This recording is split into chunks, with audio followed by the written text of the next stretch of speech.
Hi, this is Shanker, and I've got a bad throat today. I've been talking a lot for the last 1 week, so I have a bad throat. Pardon me for that. But since I had time, so I said let me make a video. And my videos are based on my experience. They are not snapshot astrology. They're based on the thousands of horoscopes I've seen over the last 40 years. You can always contact me on my mobile 9818733,000 or ask if anything you want to ask about yourself, and if I get the time, I can answer it to you on askshanker.com. Click that, and you have my site also, shankerstudy.com. So with this, I want to talk today about Sun and Mercury. And people in the Vedic system take Sun and Mercury very lightly. I mean, they say that Sun and Mercury are always together. They will always be there, and people don't give a lot of importance to this conjunction of Sun and Mercury, as in most of the houses you would see Sun and Mercury are together. But let me tell you, Mercury is a very important planet, and it actually carves your destiny. It is a catalyst for doing big things. It is also a catalyst for putting you right down. So Mercury is a very important planet. It has 17 years, even in the Vimshotri Dasha. There will be a reason why it has 17 years, and I have done research on that also. But Mercury is a very, very important planet. All of us know that it's like a child. It can behave in any way. If it's happy, it can give you a lot. If it is unhappy, it can take away a lot. If it is happy, it can pet you. If it is unhappy, it can kick you. So that is what Mercury is. You don't know how it behaves in all aspects of life. So I mean, it's a subject which can be talked in great details. But here I'm going to concentrate only and focus only on Sun and Mercury in, let us say, from the 8th house to the 12th house, and then I'll talk about the other houses also. And this is very important because I want to start with the 8th house, because that is a house which people fear, people have anxiety, people feel it's a negative house. Sun and Mercury in the 8th house will, of course, not give very bad results if there are no planets in the 2nd house. They tend to mellow things down. They even tend to make you a doctor, make you a occult person, a person in research and development. But Mercury in the 8th house, because every planet has an effect of conjunction, and every planet also has an individual effect. So I'm just talking about the house, I'm not talking about Rashi here. So when Sun and Mercury is in the 8th house, Mercury in the 8th will always give bad results, negative results, and it won't be good for your nervous system, your health, anxiety with relationships, anxiety with government, all those things it does give. Sun and Mercury together. But when Sun is there, it reduces the impact a little bit. And if there are no planets in the 2nd house, it is good.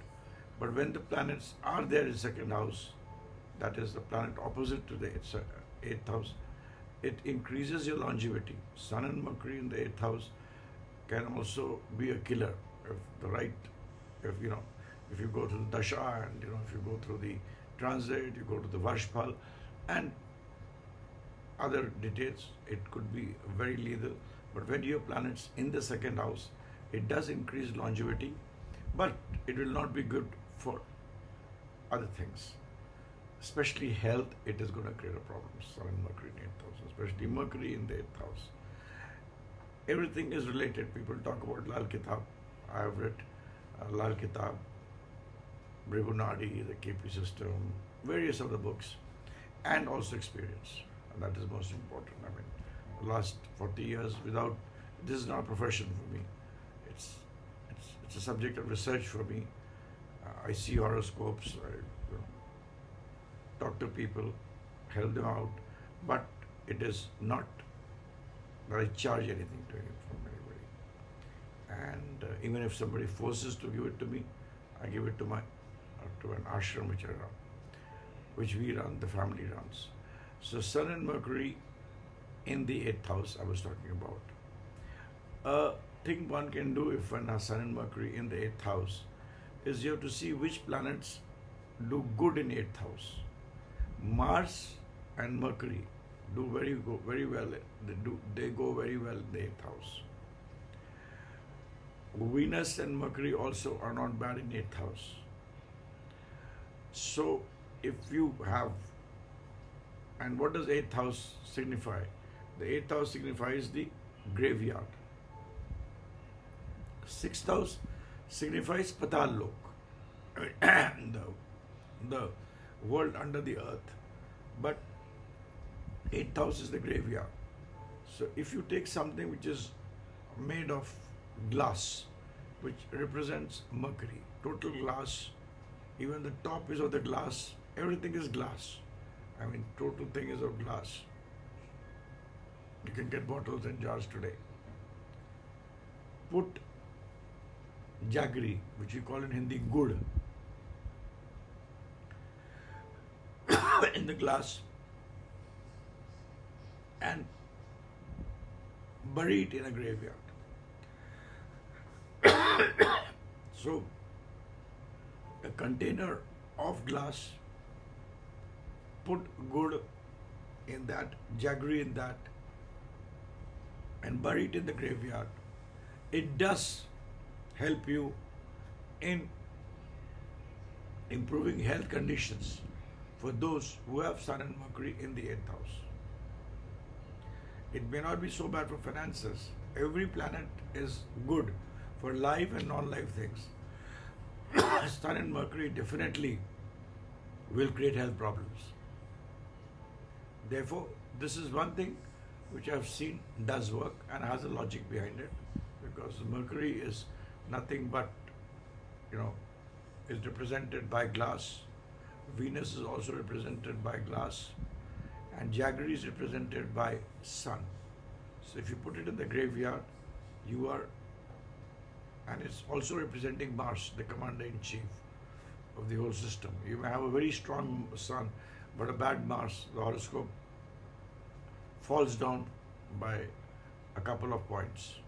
So this is one thing which you can do, and it helps in, reducing the impact of Sun and Mercury in the 8th house. Now we move to the next thing, Sun and Mercury in 9th house. It's a fortunate combination. It's a very good place to have Sun and Mercury in the 9th house. Mercury always signifies the goddess, the thing which signifies Mercury is children, small kanya. I mean, the ladies, the small girls who have not, who have not had their periods, or before that, 6 years, 7 years, 8 years, those girls are the significators of Mercury. They are also the significators of Ma Durga, Ma Devi also. They are the symbol of they becoming the mother, graduating to become the mother. So, wherever Sun and Mercury is in the 9th house, daughters are a boon. Whenever a daughter is born, they would get you prosperity. And good amount of prosperity I've seen. So Sun and Mercury in 9th house is good, but it's also good. Each birth of every daughter will make you prosperous in terms of your, in terms of money, in terms of your, in terms of wealth, in terms of prosperity, in terms of you being fortunate. So Sun and Mercury in 9th house indeed is good. And with the caveat also I've told you that you should always, daughters are always lucky. Also, whenever you have Sun and Mercury in the 9th house, please do wear gold. A gold chain always will protect you from the negative impact of Sun and Mercury. Sun and Mercury again in 10th house. Sun will give its own results in 10th house. Mercury will give its own results in 10th house. But the planet which every house has 3 to 4 significators. One is, in every house the planet gets exalted. In every, even the Kalpurush, I'm not talking about Rashi, like 10th house is Saturn, and their Mars gets exalted. Saturn's own house. So you have to look at it in that way. So you have to see how Saturn is.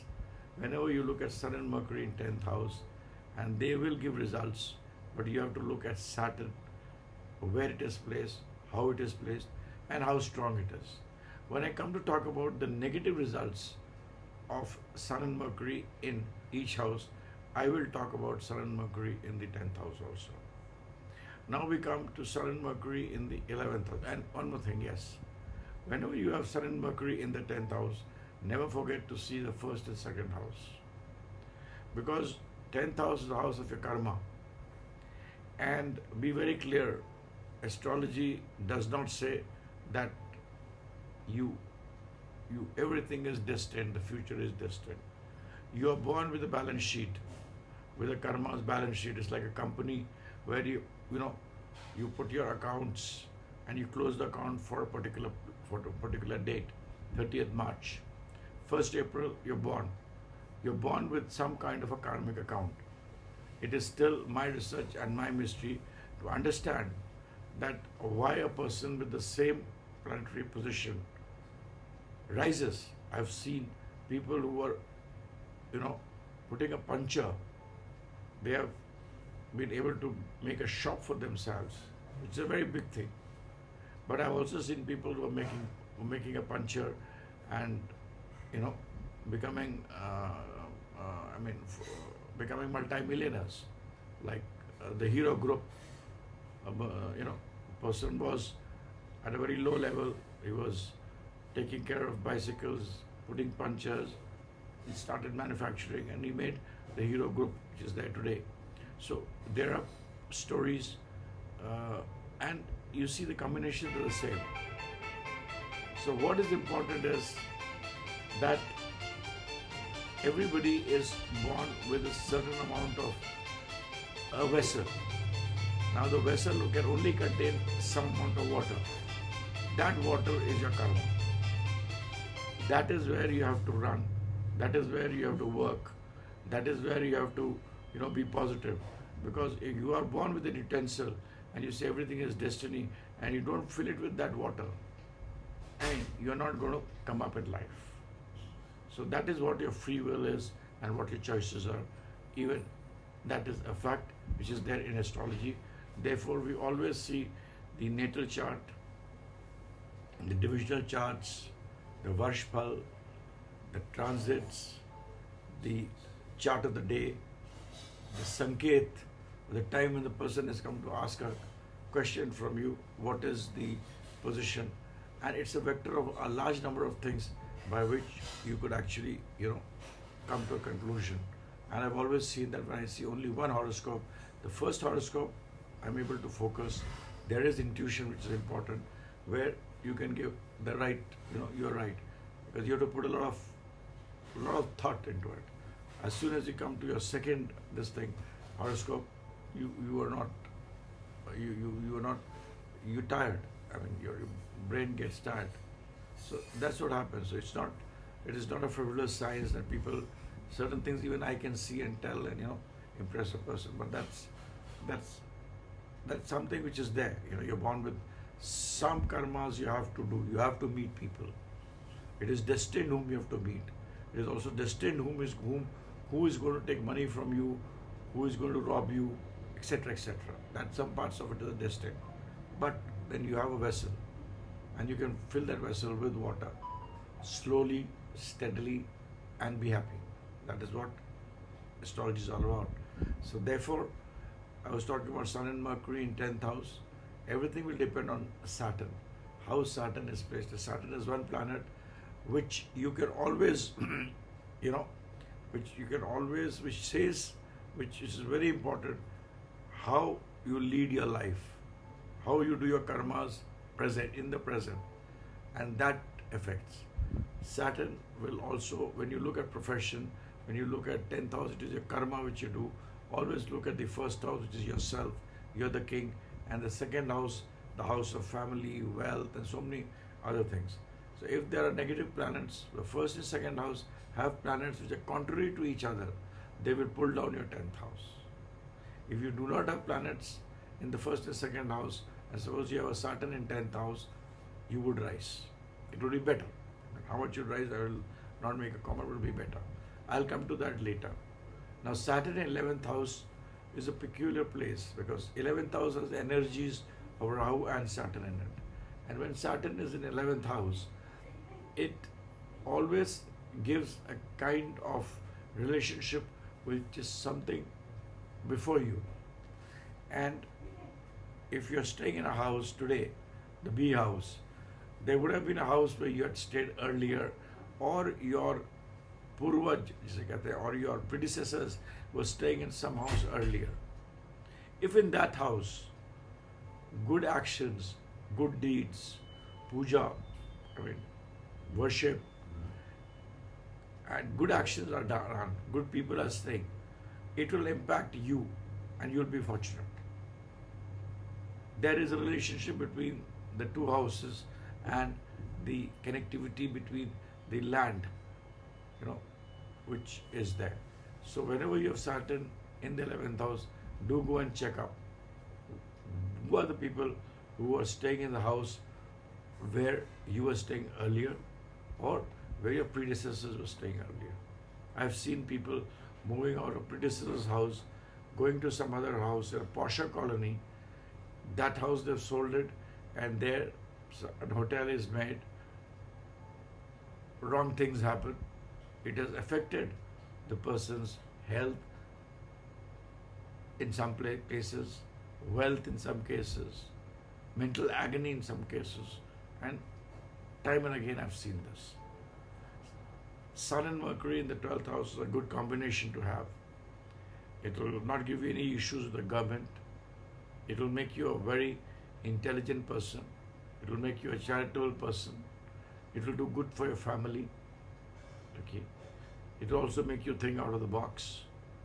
Sometimes too much out of the box. But remember, always wear a gold chain or some gold. Gold should be on your body. That's very important. So that is what is there when you have Sun and Mercury in the 12th house. Now, whenever Sun and Mercury are together, the planet which gets afflicted, Sun and Mercury conjunction will always afflict one planet, irrespective, and that is Venus. Sun and Mercury in close conjunction. When I talk about conjunction, I'm talking about 6 degrees this side, 6 degrees that side. I'm not talking about 20 degrees or 15 degrees this side. I'm talking about plus minus 6 to 7 degrees, max 8 degrees, not more than that, right? Ideally, I take it as 6 degrees.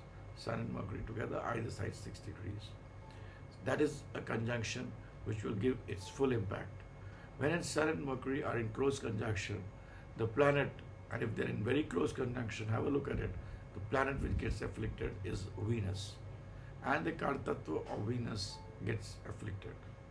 Venus is a planet of your marriage, is the planet of woman, is the planet of luxuries, is the planet of enjoyment, is the planet of wearing good clothes, is a planet for eating, is a planet for partnership, it's a planet for medicines, it's a planet for, your telecommunication system. So Venus is a very, very important, it's a planet today for, and the entire social media, which I'm talking on this YouTube, and the entire social media world is governed by Venus. So Sun and Mercury together in very close conjunction afflicts Venus. So first thing it will impact is Venus, and that is your marriage, marital life, and things will not be good, even in terms of wealth and prosperity. If you will go down, every day will be a problem, you will have tensions. So that is what Sun and Mercury does when it is close conjunction. But it is not that this will keep on going on in your life. Venus has a period. Each planet has a period. So till about 25, 26 years, it spoils Venus.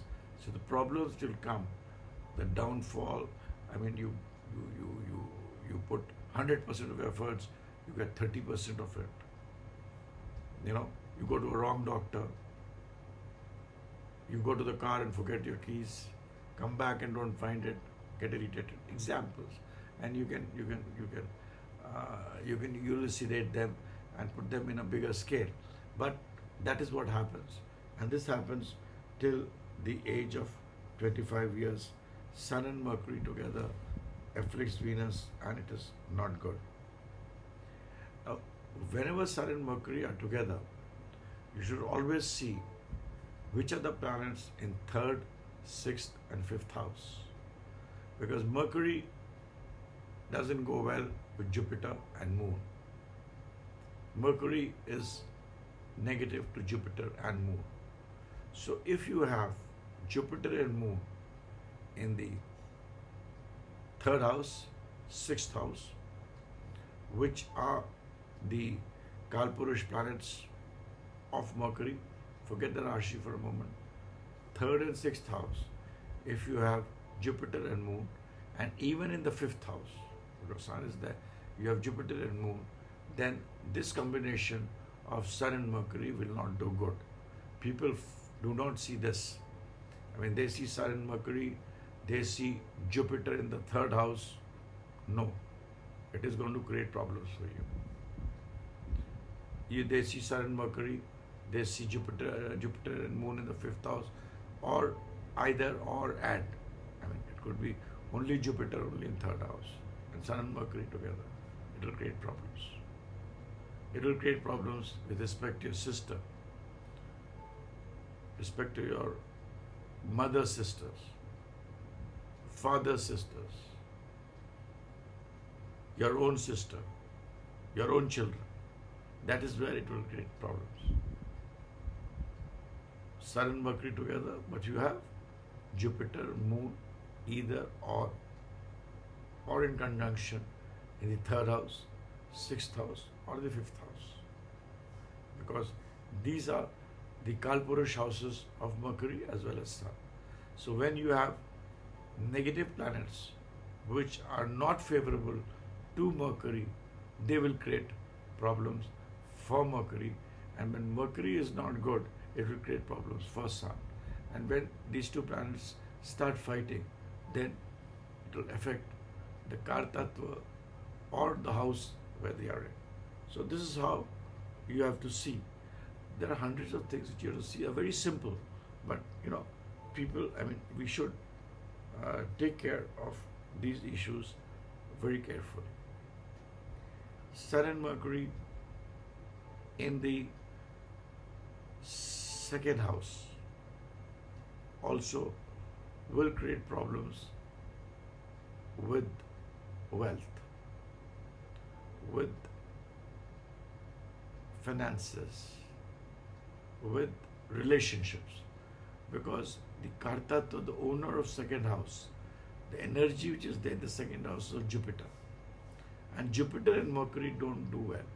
And when Jupiter and Mercury start fighting, and Sun can only help. Sun is a king. Remember, Sun is a king. It needs people to execute its orders. I mean, the most important person for Sun is Mars. If Sun is king, Mars is a commander-in-chief. Like even in government or in the private sector, you have a thinker, you have a visionary, and the person thinks, envisions, and then you have somebody to execute it.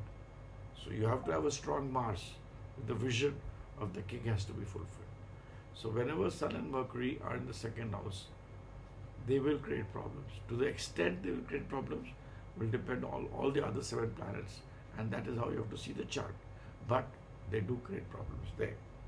Sun and Mercury in the 5th house, I've always seen it gives you sudden death. Why reason I don't know, but that is because again Mercury is there and Sun is there.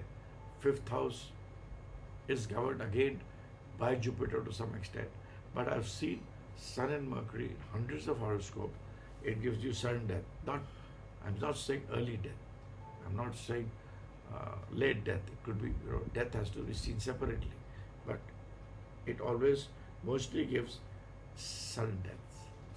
One more thing which I would, since I'm doing this thing on Sun and Mercury, one more thing I want to tell you is notice the fingers which are on the feet. If the little finger is bigger than the Anamika finger, Anamika is the sun finger. Similar as your hand, in the feet you have your thumb, you have your Saturn finger, you have your sun finger, and then the middle finger, and then your small finger, that is this finger. And then you have besides this is the sun finger, that is known as Anamika. Now, if your little finger of a person is bigger than the sun finger, then that person you should be careful about. I've seen such people are rogues. They can do anything and everything.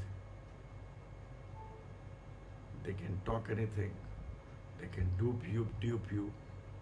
They are not good of character.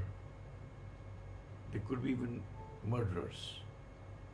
At least having tendency of a high amount of anger, fight. And when you're quick at anger, you can do anything. So this is what it also gives you.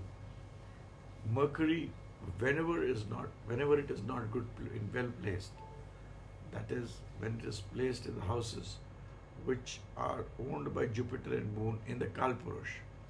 Now, the houses which are owned by Jupiter are 2nd, 5th, 9th, 12th.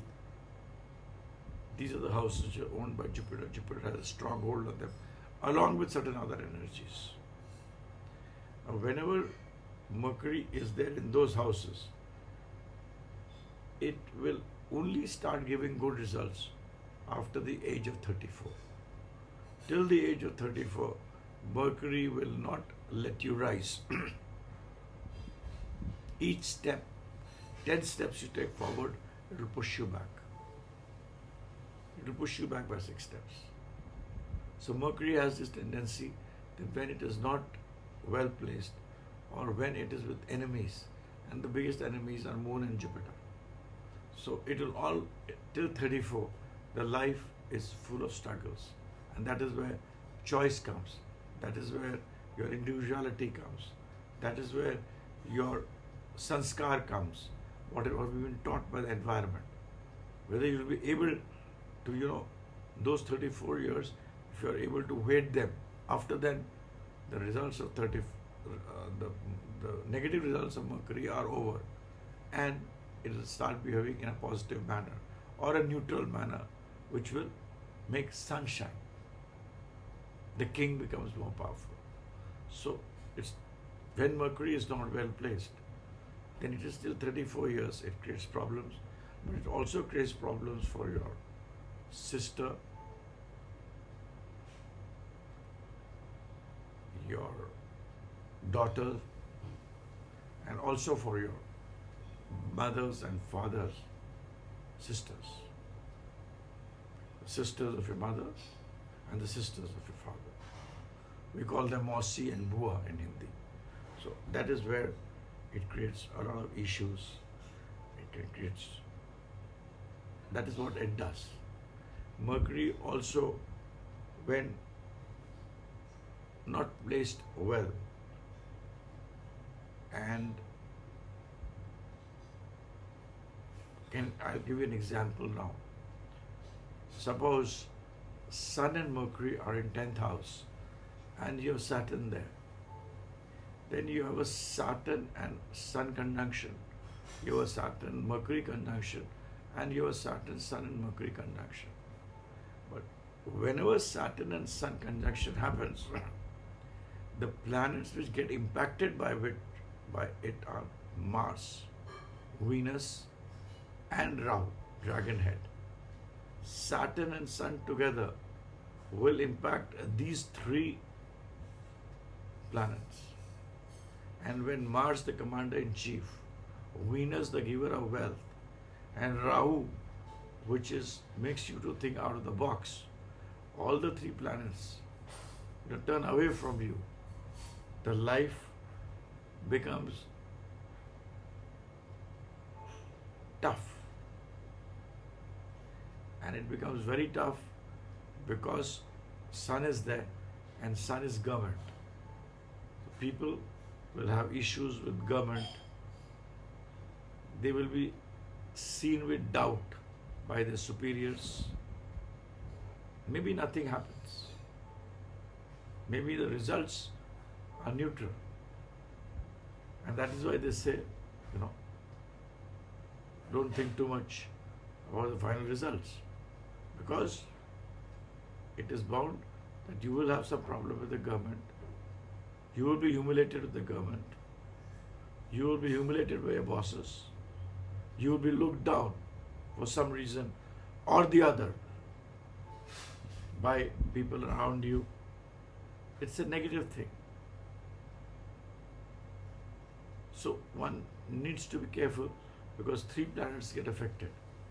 And that is your profession, yourself, your money, and your family. So till the age of 34, it is going to trouble you. Remember, but you will never be losing. You will never be defeated. Unless until, you yourself give up. It depends on your intellect, mind, and soul, which is again Sun, Moon, and Mercury. Sun is your soul, Moon is your mind, and Moon is your man, and Mercury is your, the planet which cuts, its intellect. So it also depends on that. So you will never fall down, you will never lose a case, but there will be problems. After 34, things will become okay. Things will become better. You would have learned more, you would have had more experience, and will be a more wiser man if you are able to wait through that period. And also rise professionally. So, Sun and Saturn gives this result. But also remember, Sun and Mercury were also together. Saturn and Mercury also has its impact. That's why I say ultimately, and one more thing, when you have this combination of Sun, Mercury, and Saturn in 10th house, you will always be, fighting or always be in a kind of a discussion, fighting, discussion, or not agreeing, not with people below you, but there will be people above you who are superior to you. So that's a positive thing. That's an opportunity. So that is what this Mercury does. Sun and Mercury in the 8th house, again I've explained it earlier, and I also have explained to the negative impact. When there is a planet in 2nd house, it protects longevity, but it will be bad for your relatives, that is your behan, beti, and bua. So that is what it does. Mercury and Sun together, when they are in the 3rd house, and Venus and Rahu are not well placed, a person in terms of character may be at the lowest ebb. Because Mercury is not very comfortable in the 3rd house, though it's his own house in the Kalpurush. But the overall, the maximum energy which is there in the 3rd house is on Mars, Mercury and Mars may be good for profession, but whenever Sun and Mercury are together in third house, and Venus and Rahu are not well placed, are not in the right houses, it will make you a person, it could make a person of a character which is low, which is bad, which is negative. Anything is possible. Right from, he could be a person who teases girls, to a womanizer, even to a rapist. Depends on how Venus and Rahu are there when Sun and Mercury are there in the third house. This is an important thing which I wanted to tell you. Sun and Mercury again in the 11th house. I've told you the positive aspect, but remember the negative aspect always. The house which you are living in, if you've sold and moved, if in that house negative activities are happening, please go out of the way to ensure that they don't happen. Otherwise, you are in problems. That is one thing which it spoils everything. So, that is what is important. When Sun and Mercury are in the 12th house, and I've told you that it's not a bad combination, but there is energy of Rahu.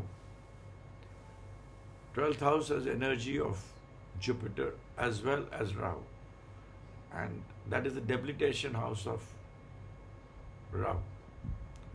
Now, whenever Sun and Mercury are there in close conjunction in the 12th house, and you have planets in the 6th house, it spoils the 6th house.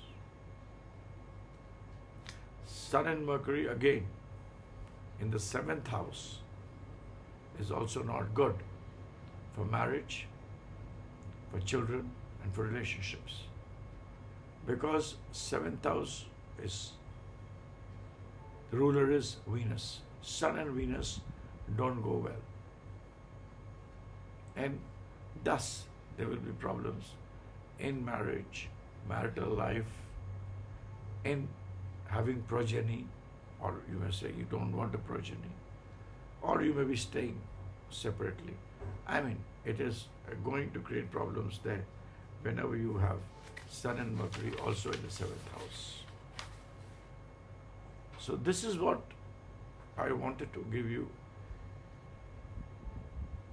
understanding of how to see a very normal conjunction which we do not even bother about. And it creates issues. But yes, Mercury, uski jo myad hai, the period is 34 years. After 34 years, Mercury wanes down. It remains, but it wanes down. The others grow. So that is what you have to see. And for Mercury, always, if you have bad Mercury, feed the girls, not for making Mercury better, but from within your heart, with respect, and from your heart. The small girls, 8, 9 years, don't give them 5 rupees. Give them some food to eat. Pay respect to them. Give love to them. And Mercury will help you. Goddess Durga is the deity in its form, and it is not the marble stone deity which makes the difference. Even that stone is chiseled for a deity to get made. That deity has to have the energy in it, and that energy comes from nowhere but from your heart, from your eyes. And Goddess Durga, which is Parvati, which is that runs the world, is the presiding deity of Mercury. So always pray to Lord Goddess when you want Mercury to do good for you. And जो हम कन्या होते हैं खिलाते हैं, this is a very small thing which you should do for Mercury, which you must do without looking at some milestones. So that's what is my view on Sun Mercury conjunction, the positives and the negatives. Now, I have not gone into what energies are there in what houses, how they play. And I always say that whatever is outside is inside you. The inside and outside is just the same. So that's how you have to work. And always astrology is all about, I repeat, being born with a vessel which can carry 1 kg of milk or which can carry 10 kg of milk. Now you can fill that 1 kg of milk properly, or you cannot fill that 1 kg of milk. And sometimes even those of 10 kgs of a jar which can take 10 kg of milk, they only make it, they fill it with 5 kgs and they don't get the full of that. So that is how what we call is your karma, and which your choices which you do, which can be guided through astrology. So with this, I end my video. I can go on and on because I'm sitting before my back after a very long time. But it's too long. People don't like to hear long videos. With this, I end my video. Thanks. Please give your comments. Please write to me. Thank you very much if you listened to the whole video. Bye for now. And this video is for research. I hope you liked it. Thank you very much. Thanks for listening to me. This is Shanker signing out.